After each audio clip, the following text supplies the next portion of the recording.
Welcome, everybody, to IVOXY and SentinelOne's Endpoint Protection and Remediation with SentinelOne. My name is Ryan Grelck. I'm a consultant here at IVOXY Consulting.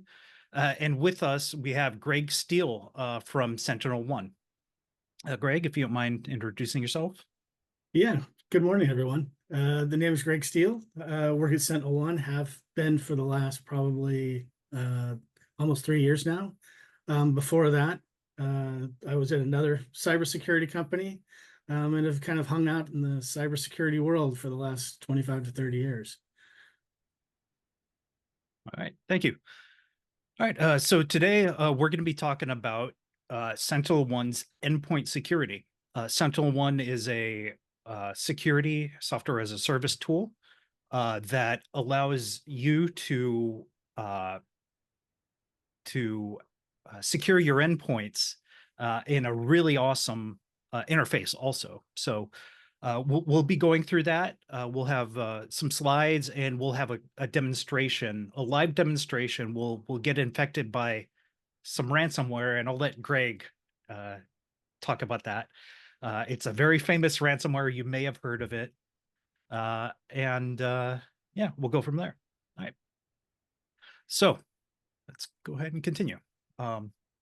If you'd like to talk about the SentinelOne platform a bit, we could do a definition of EPP EDR and go from there.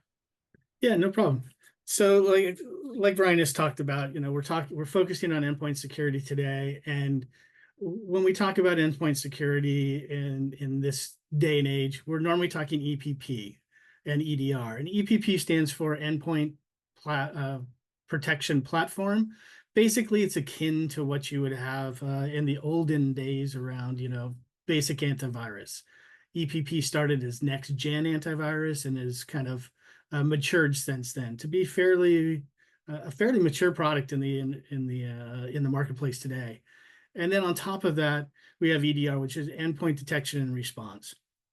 And this is for all you security analysts out there. This is kind of the black box. So we're looking at everything that your estate is doing, all of your end users are doing from a process perspective, and storing that information out in the cloud. So you can hunt through it, you can search through it, you can look for things. This is the equivalent of having kind of like a Wayback Machine, right? Something happens today and I want to know if it happened, if we saw it in the past.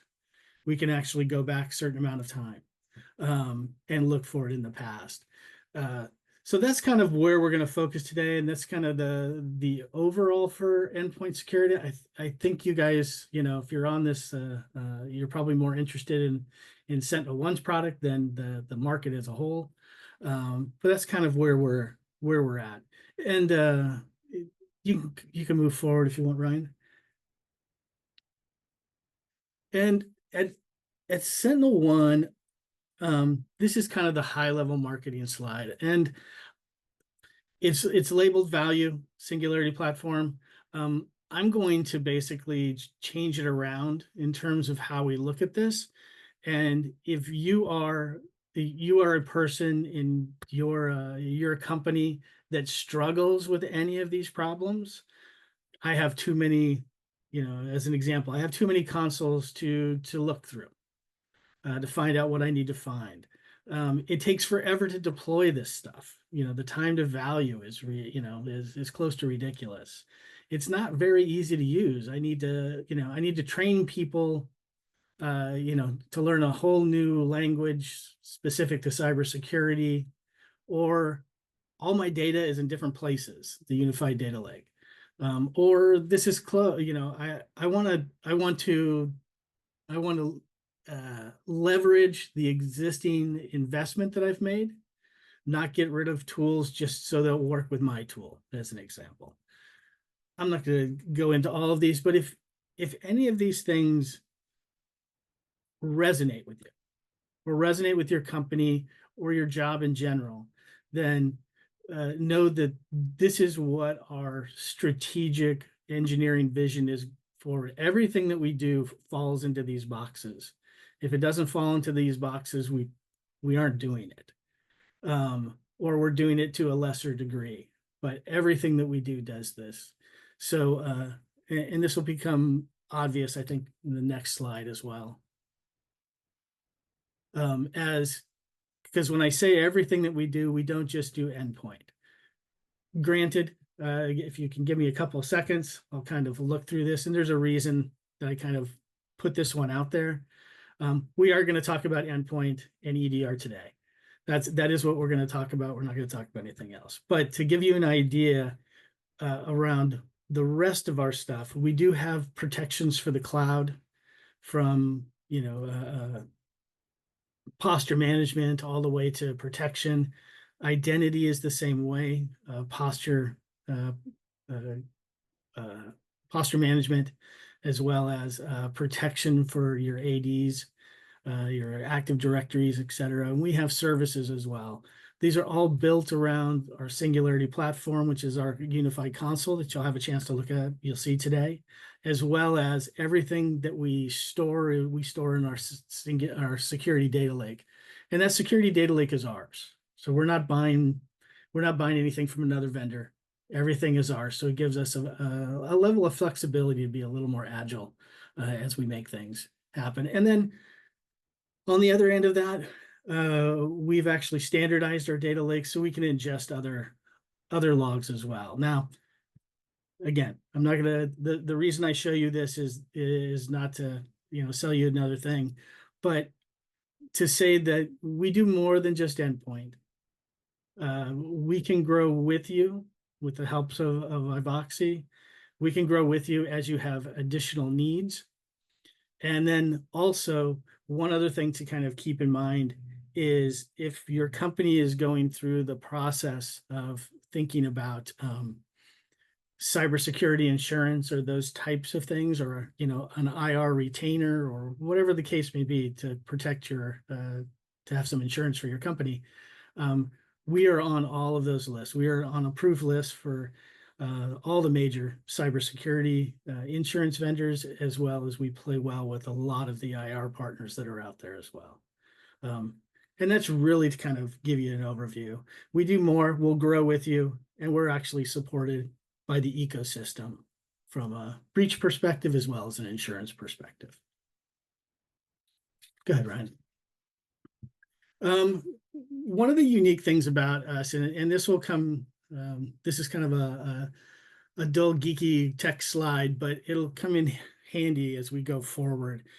We actually have a number of engines that we use. The top one up there is a static AI engine. One thing to remember, we've been in business for the better part of 13 years. And we started with AI, and we've been developing and rehoning it and redealing, putting out new innovation around AI for all that time. And in this case, we're looking at pre-execution. So as soon as it's written, something is written to a disk, we can look, if we know about it, we can tell certain things about it. Our AI knows that it's bad. We'll actually stop it from running right there. We back that up with another engine that's behavioral based. This is important because if any of you have been around the endpoint security for a while, you know that we used to have signatures, or we would have rules. If A and B, then stop or let it go or whatever. Our behavioral idea rolls all that, our behavior engine rolls all that into one. We don't have signatures. We don't necessarily have rules.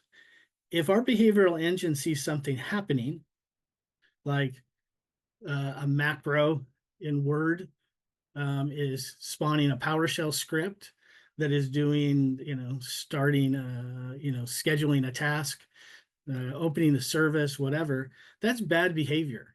And we look at it from that perspective, and we stop it. And we stop it from the initiating process all the way to the end. That's our storyline technology that lays on top of our behavioral AI. And we'll go into a little of that in a second as well. Storylines are really cool. Yeah. we like it, and it's a SentinelOne only technology as well. Application control. We'll kind of talk about this in a little while. This is kind of more Mac oriented, but we have another few engines in there. But the one thing to kind of think of is from a threat intelligence perspective, we have an engine there. We actually partner with Mandiant and white label their service internally, but we can also integrate with others. Other threat intelligence services that you may or may not have, the anomalies of the world, Six Skills, et cetera, et cetera. And then finally, one of the other things, and if any of you have, are familiar with SIM technology as it is, SIMs have watch lists, which says, has a correlated view. If something happens and then something else happens and it happens more than 5 times, we'll go ahead and we'll send an alert and an analyst can go and look at it. We do something very similar as a front end to all of the data that we store in the cloud that we've collected. And it's the same basic idea, which is, if someone's failed login, someone's failed to log in 5 times in the last minute, you might have someone that's actually trying to, steal credentials or brute force something. And we have what they call STAR rules, which are storyline active response rules that will look at that information as it's coming in and also trigger alert. So we have a chance to actually use that. We can look at it from an individual perspective as well as an estate perspective. If you go to the next one. And I swear, and you can build this one out, Ryan. There's no reason to do all this. And this is really kind of the last slide. I don't want to bore you to death with these things. The first 2 boxes on the left, we've already talked about, that real-time file analysis. As soon as it's written, we're looking at it. The behavioral engine, the same thing. As soon as it launches, we're starting to look at it and track through storyline what it's actually doing. We have some automated responses around what we can do, and that's kind of the core of this webinar, kind of those remediations. Kill and quarantine are obvious. We can disk and isolate automatically as well. Basically build a moat around that endpoint so it can't go anywhere, and just talk to a console. We have full rollback. We'll show you that one today. And then the last one there is really interesting in that we're supported full online. It works online and offline. And the reason for that is our agent, incorporated in our agent, we have all the logic needed to do everything that we need to do. So we don't have to reach out. Again, no signatures, no rules. We don't have to reach out to the cloud to check to see if a hash of a file is good, bad, or indifferent. Everything is actually right there in the agent itself. It's a relatively lightweight agent. One of the other things that I probably should say when we talk agents is everything that happened on July 19th.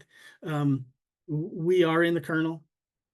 We have to be there to get some of the information that we get, but how we're different than some of our competitors are that we don't do everything in that kernel. If we do updates, which occasionally do, you have new updates, new bad actors, you have to get stuff out there. We don't update our content daily and multiple times a day, but when we do, it's done in user land.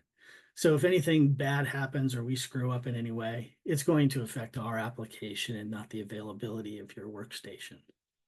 Right. We support Windows, Mac, Linux. It's, for the most part, it's feature parity. So everything that we collect, we can do in Windows, Mac, and Linux across the board, unless, of course, that operating system doesn't support it. As an example, Mac and Linux don't have registries, so that functionality isn't there. VDI will work on the endpoints for VMware machines or something in the cloud. It's basically the work node, the endpoint is what we support. We're also good with the cloud, Kubernetes and Docker as well. And from a retention perspective, all malicious or suspicious findings are available in your console for up to a year. So if in November you want to go back and actually see what happened in that February problem, and maybe you're going to use that to justify, new budget for next year and where to spend your money and plug holes, and you're going to use that information, it's there. It's available, it's online, it's available, it's hot available all the time for that year. From a endpoint detection and response, so everything that we throw out in the cloud, that Wayback Machine black box, as we were talking about, we will support, and this is out of date, we will support 14 days all the way up to 5 years. Now there's, to be, perfectly honest, there are SKUs for that. A SKU for 90 days, 1 year, 2 years, 3 years, and 4 years. But the capability is there to actually retain that data and have it available for searching for up to 5 years. Right. And then also when we talk about EDR, so we're talking about the detection and response piece. We've already talked about star rule watch lists. All of our searching is, like I said, based on our database. It's a columnar database. It's highly scalable, very fast. And in fact, we've actually sold customers just the data lake as a central repository for theirs, because it's faster than some of the others out on the marketplace. Right. For their SIM or whatever logging utility. Yeah, whatever central login they might want. I don't know that I have the logos that I can talk to, but and then at the same time, we have full remote shell to those devices as well. We'll kind of talk about that, or at least mention it going forward. And so, like I said, everything is real-time detection. It's autonomous. It's lightweight. We talked about all of those other products that we have. It's the same agent. We just turn on a license key, so there's no extra deployment. If you want to take advantage of our network discovery, it's just a license key that we can do, over the wire in a couple minutes. You don't have to redeploy.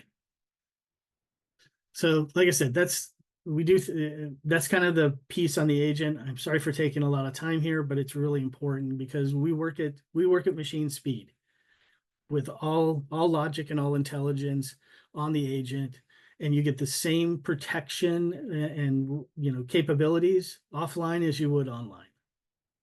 So it's a tad different than some of our competitors. Mm-hmm. Yeah, thank you, Greg. All right, before we head into the demo, does anybody have any questions so far?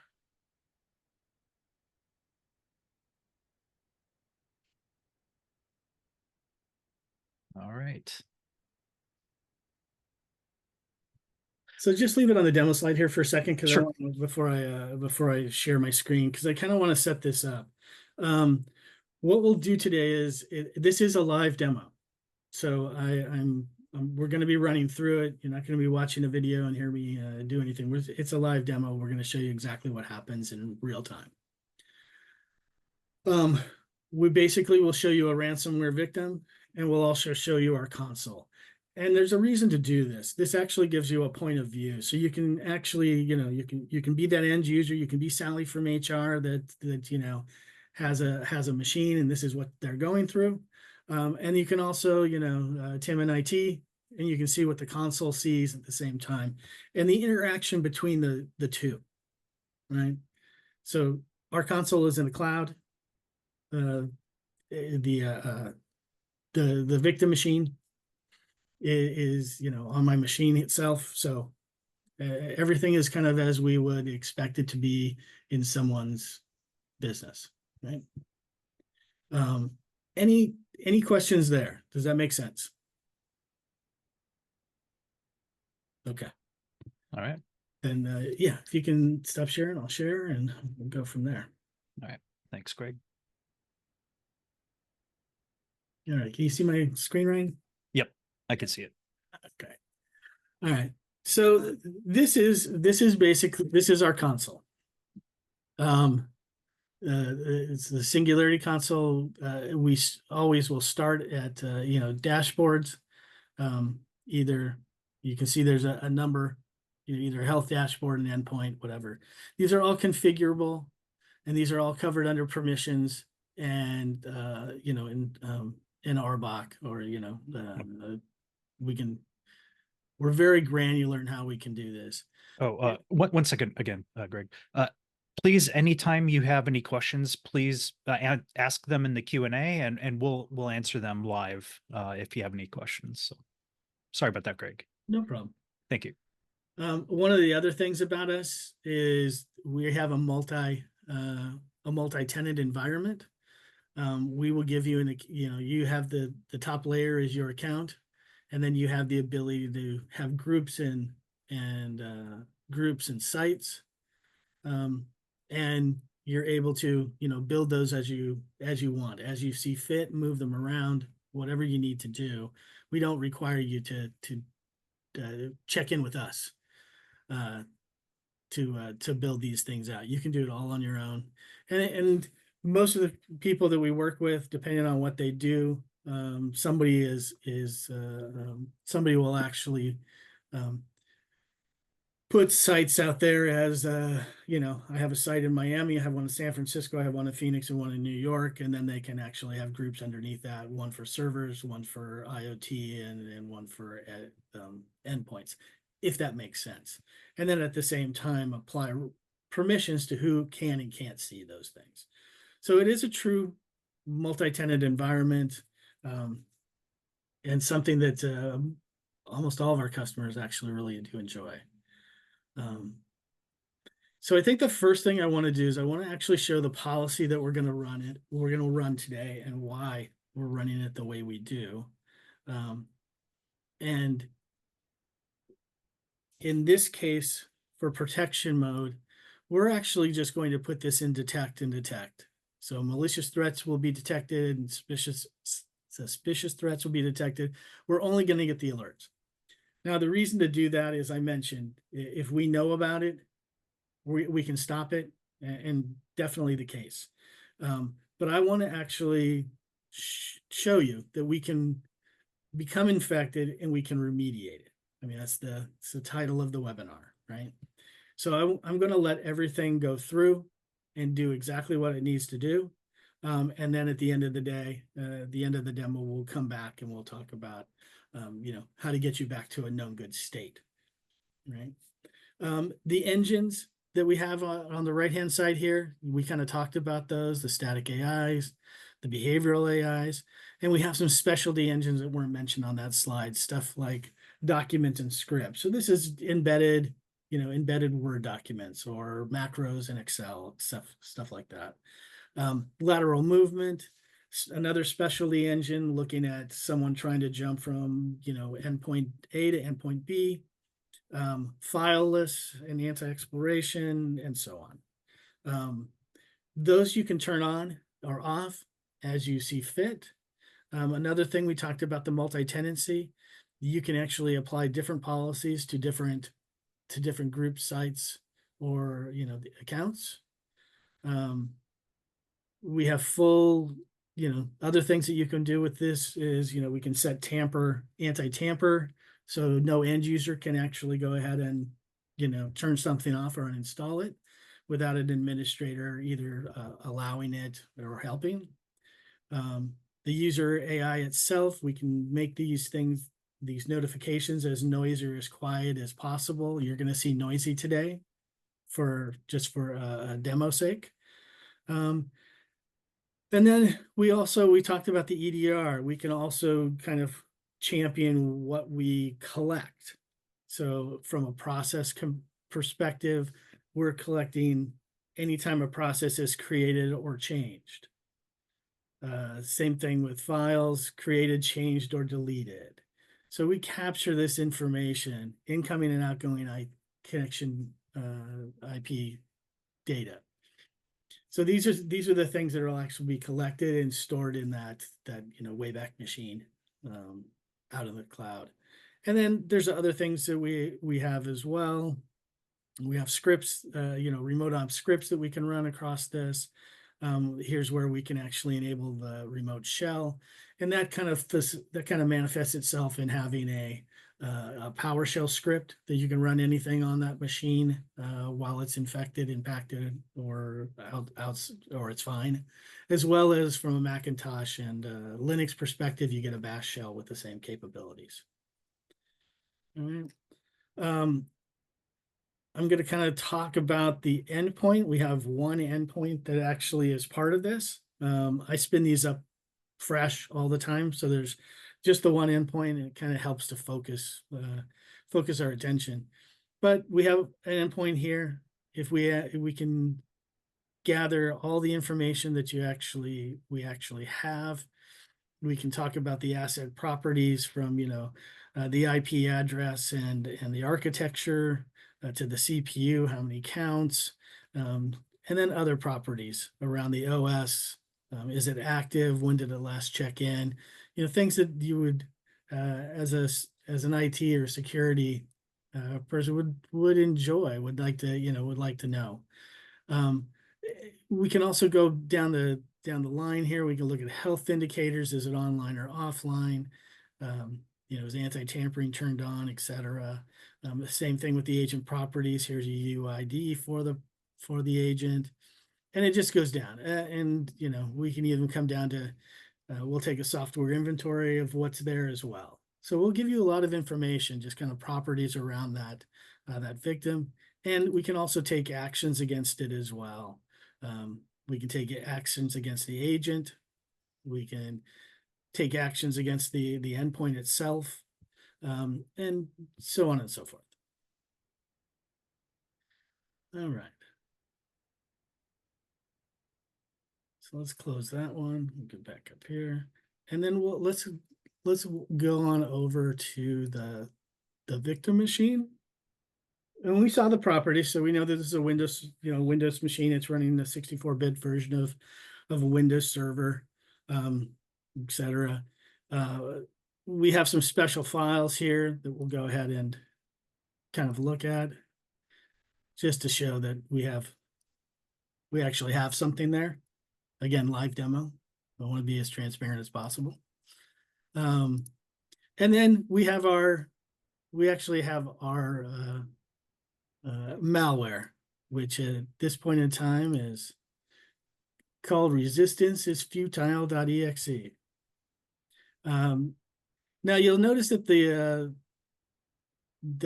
agent popped up a warning. And remember, as we were talking about all the agents previously, or all the engines,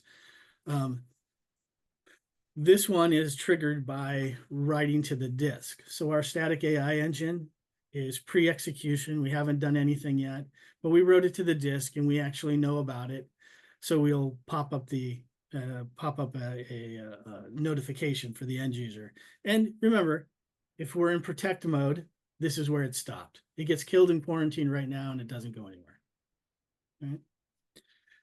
So I think we're kind of talking about detonating some ransomware. So this is Lockbit 2.0. This is commercial. It is in the wild. People actually see it today.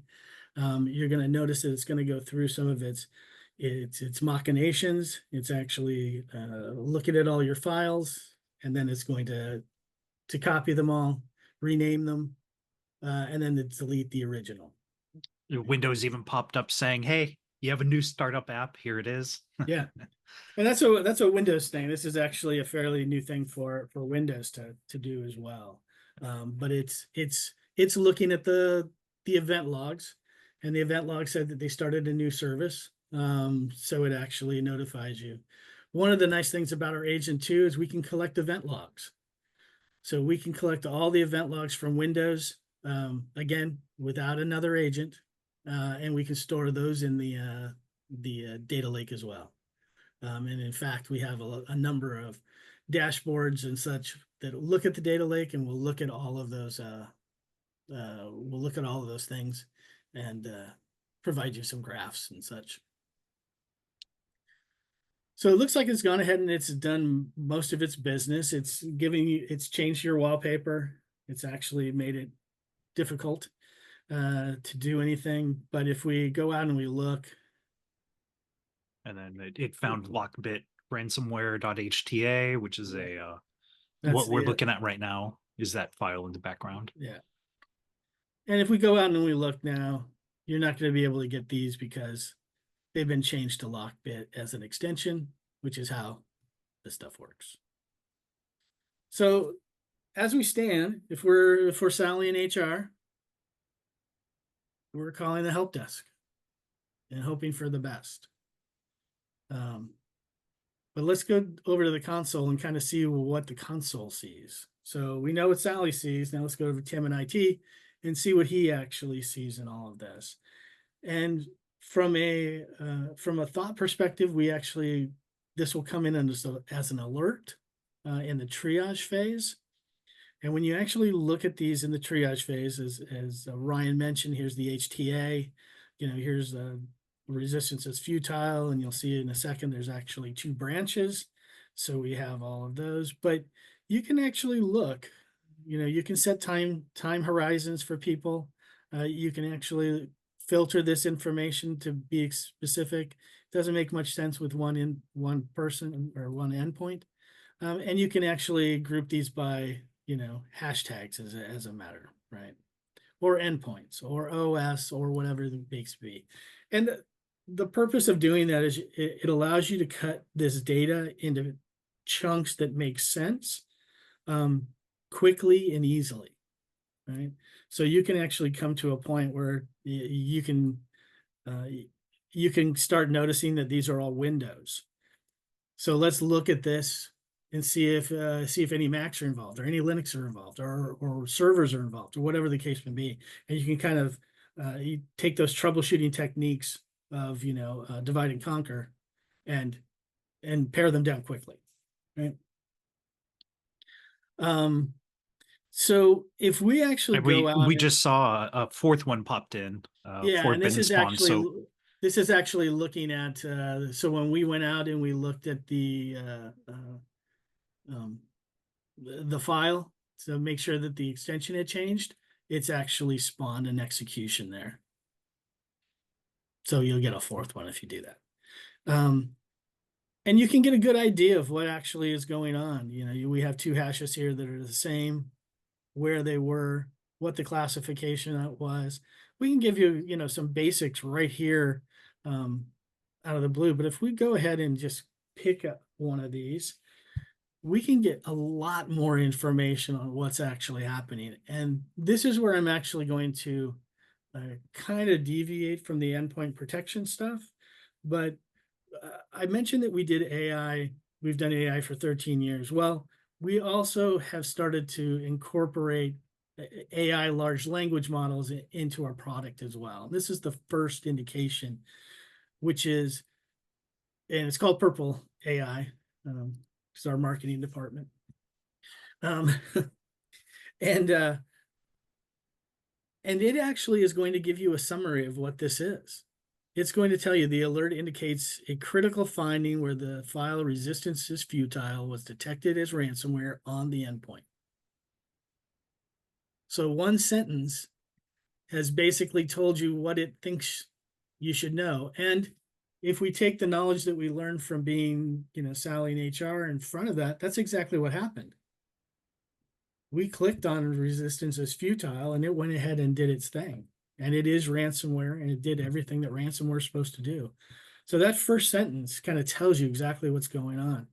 So again, we talked about ease of use as some of our defining characteristics. This is another way to help time to remediation is you don't have to search through a bunch of alerts. You don't have to search through a bunch of things to find out what's going on. You can actually look and get a very good idea from Purple AI what the summary of this event is. So someone just asked in Q&A, Yeah. the product column on those alerts says EDR. If I were using Singularity Core or Complete that don't include EDR, would the alerts and detections be different? No. It's the same basic thing. The fact that we're using complete in this one, which it contains EDR, is why it comes out. It would say EPP instead of EDR if you were looking at control, or yeah, if you were looking at control, I think that's the only one out there. Thank you. Yeah. Sorry, Greg. No, no problem. It works. And then we'll give you some more information. We'll give you the file properties. In this case of resistance is futile, a path name, where it came from. We can also, if we have the SHA-1 hash, we can actually go ahead and open this in antivirus and see what all the people that participate in Virus Total actually think about this hash. It may be nothing. It may be everybody knows about it. But it gives you just more information.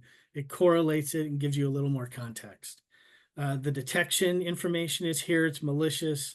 The engine was actually our cloud because we knew about it. And then it's the behavior is the detection type, which means that we're tracking this thing from soup to nuts. And then it just kind of goes down. Again, product EDR. In the case of just control, it would be EPP.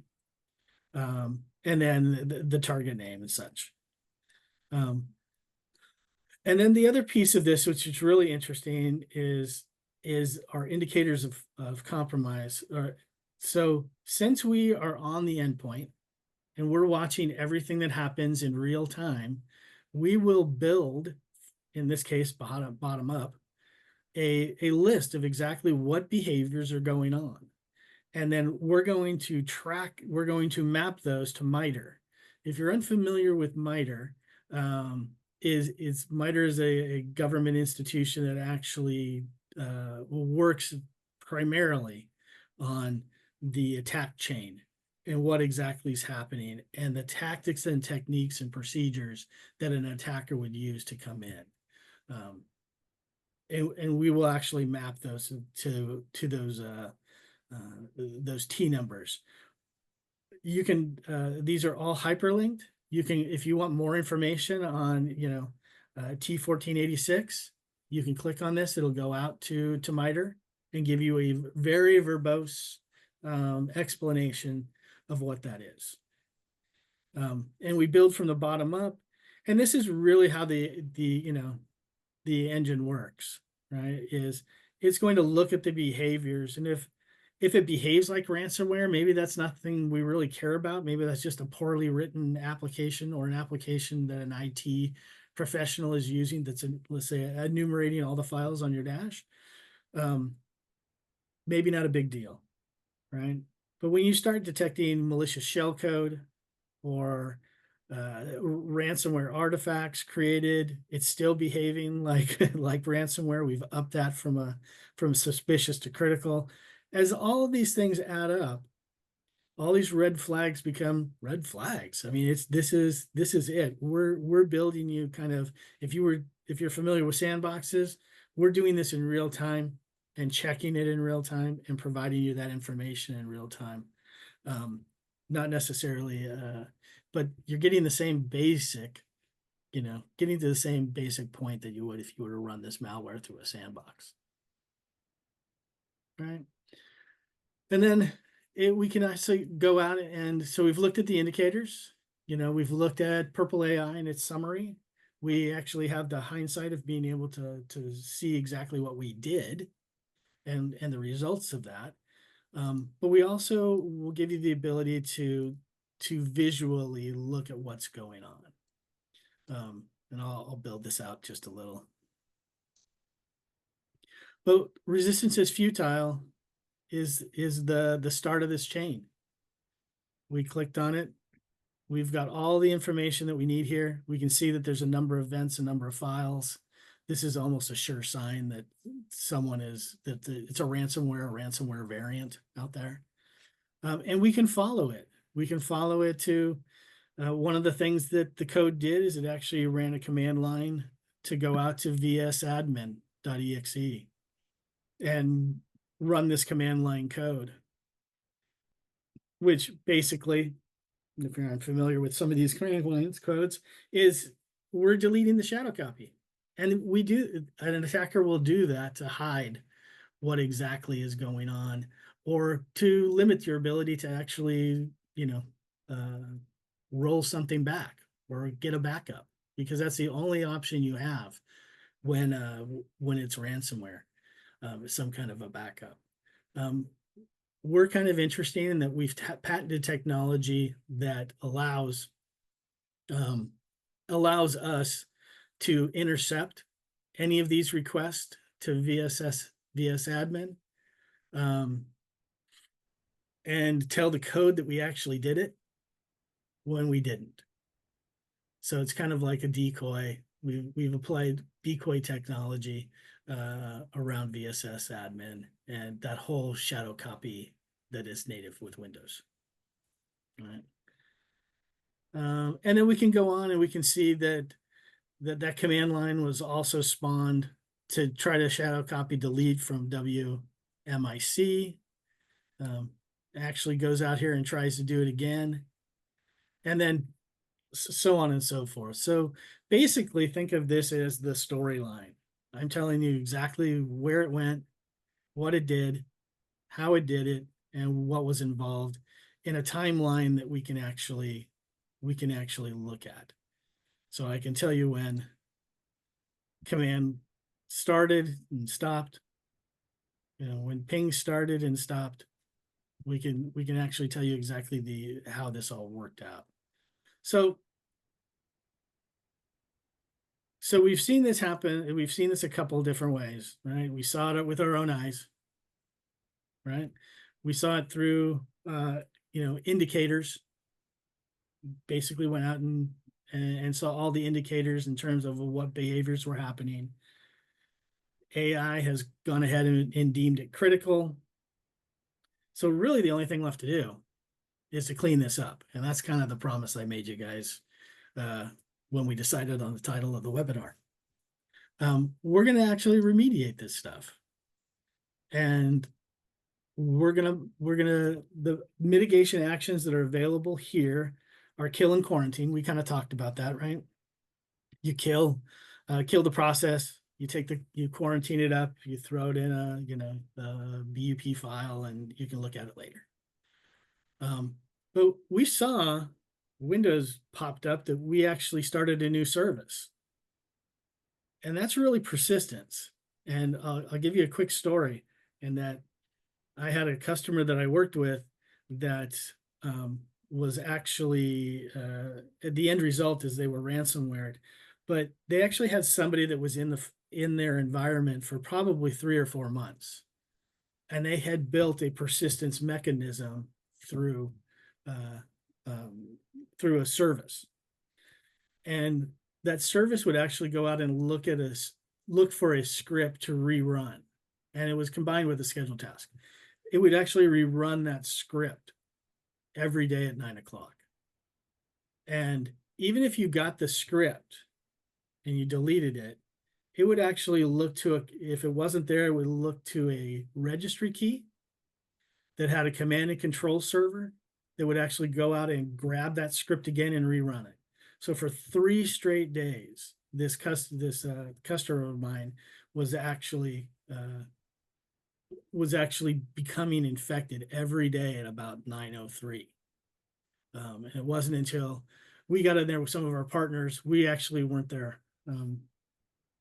We weren't protecting them to begin with, but when we found this out, it explained why, their staff had done everything they could, but at the same time they were becoming infected every time. And then on the way out the door, they threw in a big ransomware bomb because they had stolen everything they want to steal.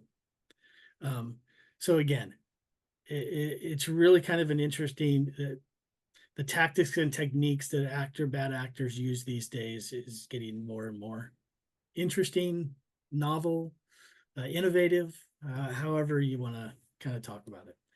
But it's one reason why I believe, and SentinelOne believes, that remediate is the minimum for a Windows machine that you should have. And what we do with remediate is we'll delete all the files and system changes that made. And we can do that because we've been tracking everything they did on that timeline. And in fact, I didn't show you, we have an atomic level event as well. So I can tell you exactly what happened when, what was renamed, what was deleted, and that gives us the way to unwind everything. And then in this case, we showed you those files at the very start. We want to save those as well. So in a Windows environment, we have rollback, and rollback will basically take that VSS snapshot and roll it back to where it was prior to the infection. Right. And then we have the ability to add it to a block list if you never want to see this, you know, this hash, this path, this, you know, again, we can add it to a block list. So on write, it gets blocked. And then we can mitigate. We're going to get some positive alerts here from a green perspective. We'll go over and we'll look at the piece, and we've seen that we're getting notifications of what's happened, and there's mitigations. So we're actually looking at HTA and mitigating that. This is going to pop for a while because we have those four alerts, and they're going to take the appropriate action for each one. But as we sit here, I want to kind of take you back. You saw how long it took to do this. It was the better part of, you know, a minute and a half it took to actually get lockbit actually going in all of those files, you know, encrypted. We're going to save this in the same amount of time. It's going to come back. Like I said, we're really noisy here for demo purposes, but it actually is going to come back. And in this case, lockbit changes the DLL. So now it's deleted that DLL. So it is unstable. You should reboot, but for the purpose of this, we don't need to. We'll let this do its thing. But if we go back here to those special files again, we'll notice that the extension is now gone. And I can go ahead and access these again. Right. So I think we kind of have shown we've kind of been true to the webinar's name. Any questions? Because I do have another small surprise after this. No, thanks for showing that. I always love seeing that demo. It's pretty awesome. You can see that it's now been mitigated here in the dashboard. Oh, yeah, I'm sorry. Yeah, it's all been mitigated. Yep. And yeah, we can go through, and I mean, everything's there. And like I said, this information will be here for the next year automatically. No extra, no nothing. It's just there. So one of the things I talked about earlier is we showed that that purple AI summary, right? So if we jump out of the EPP, or the Endpoint Protection Platform aspect of this, and we actually run over to EDR, we actually have a threat hunting virtual assistant as well that can be added to this product. And this is large language model, just as you would see before. And the purpose of a large language model is to take your natural language and your course of thinking and save you some time by searching. I mean, it's really all we're doing here is we're saving you some time by taking some steps. And I'll show you how this works real quick. So in the scenario that we had one endpoint that became infected. Let's see if anybody else. Let's see. Show me all endpoints with ransomware indicators. Okay. Sorry, I can't spell. It will correct my spelling though, by the way, just to let you know. As long as it isn't too bad. And what's basically happening here is it's going ahead and it's taking that sentence that we all could say. We're all IT professionals. We can all sit there and just say, hey, no, I spelled ransomware bad. And what it's going to do is it's going to take that request and it's going to convert it to a Power Query or a SentinelOne query. And this is a query that we can run against our data lake to get results. And that's exactly what it did. So it showed me all the endpoints. So here's the event type, a behavioral indicator. The indicator category is ransomware. Let's give me the ransomware count. A few other things here, and here's the sort by indicator count. The fact that we only have the one machine in here is going to make this a little less exciting, but you kind of get the idea. And then once it does that query, which I would hasten to say that no one on the call, well, probably very few on the call could write this, but everybody on the call can actually do this. So we're up-leveling people's skill set without having to train them on new stuff, i.e. our query language. As you go through this and you kind of notice it, you'll learn by osmosis. The second piece of this is we'll run it against our data lake. We created the query, let's run it against our data lake. And what we ask for is here are the indicators of compromise. So anything that is a ransomware indicator of compromise are the indicator names, how many indicators we had there, and then the agent UUID or the endpoint name, right? And then we follow that up with another purple AI summary.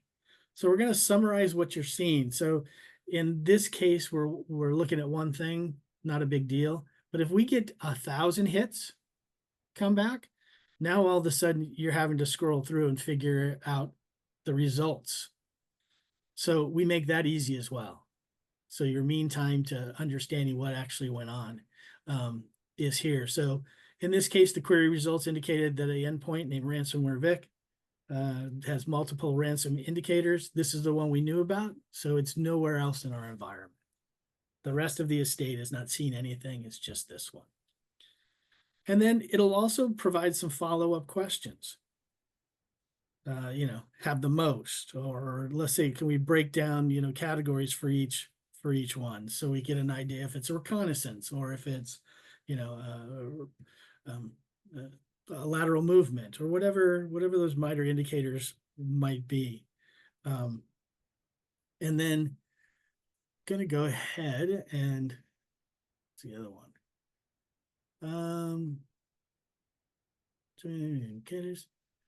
Let's say that I care about servers more than I do about endpoints or IoT machines. So you can also go ahead, again, classic troubleshooting, show me all the servers. Now, this question to itself seems pretty open-ended. But the one thing to remember about most large language models is they're conversationally aware. So it's going to take this question and going to apply it to what it's already known. And over the course, it knows that I'm showing all indicators for endpoints. So now I'm just saying, show me all the servers, because that's what I care about more than anything else. And it'll go ahead and do the same thing. It'll go ahead and do the same thing, come out. Wow, it's taking a little more time than I thought it would. And in this case, it's showing me all the indicator types. So maybe that's what I want, maybe that's not what I want, right? If it's not what you want, where is it? You can always vote up or vote down the results of your query. And this is direct feedback to SentinelOne to say this is not what I wanted. right? And in this case, I'll say,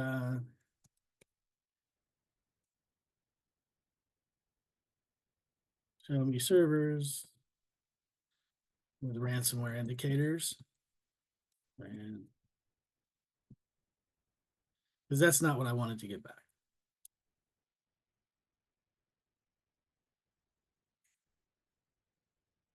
And in our case, we know that our VIC machine is the server out there. So now we can tell that, we're back to behavioral indicators and we're back to VIC. So one other thing that there's a couple of other things that the Purple AI will do. We also have this tuned for our help desk or for our support portal. So if you need to figure out how to configure an integration, you can put it into Purple as well. In this case, we will use this to, let's say, craft me an email to the server operation team.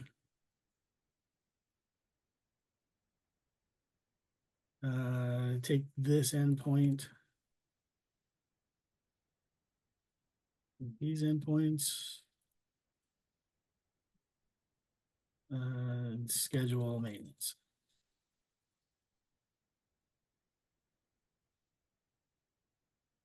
I was having trouble with this the other day. Again, this is live, so if you have a prayer left, please. So what we basically have done here, again, contextually aware, we know what the conversation is.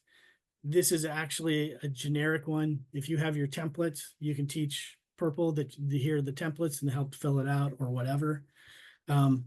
But here's one that's actually talking to an email, just requesting exactly what I did in an email form. So you copy and paste this out, fill in the right names, away you go. And then I always like to do this.